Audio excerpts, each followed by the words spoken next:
বিশ্বনবী নারীদেরকে অনেক বিষয়ে সতর্ক করেছেন যে খবরদার এগুলো করো না। নারীদেরকে টাইট ফিটিং জামা পরতে নিষেধ করেছেন। আল কাসিয়াত আল আরিয়াত আল মাইলাত আল মুমিলাত।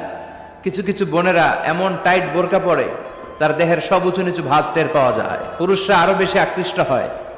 এই বোনদের ব্যাপারে আমি বলি, বিশ্বনবী বলেছেন লা ইয়াদখুলনাল জান্নাতা ওয়া লা ইয়াজিদনা রিহাহা। তারা জান্নাতে তো ঢুকবেই না, জান্নাতের ঘ্রাণও এদের নাকে লাগবে না। এখান থেকে জান্নাতে পৌঁছতে আরো 500 বছরের রাস্তা, এত দূরে থাকতেই জান্নাতের ঘ্রাণ আপনার নাকে এসে ধাক্কা দিবে। তারপর ওই নারীরা জান্নাতে ঢুকতে পারবে না। টাইট ফিটিং জামা আছে না নাই? এখন বোরকার মধ্যে অনেক ডিজাইন, ইদানি এদিকে কিছু ডিজাইন করে পরে, এদিকে করো না, এদিকে করো না, এদিকে করো না, সাইডটা বুঝবা না এই জায়গায় এগুলো করে। তো এগুলো করলে তার পর্দার চেয়ে তার সৌন্দর্যের প্রকাশ আরো বেশি হয়ে যায়। এরপরে বিশ্বনবী নিষেধ করেছেন ঝাঁঝালো পারফিউম দিয়ে বেরোতে নিষেধ করেছেন। আমার বোনেরা নিজেদেরকে ক্লিন রাখবেন,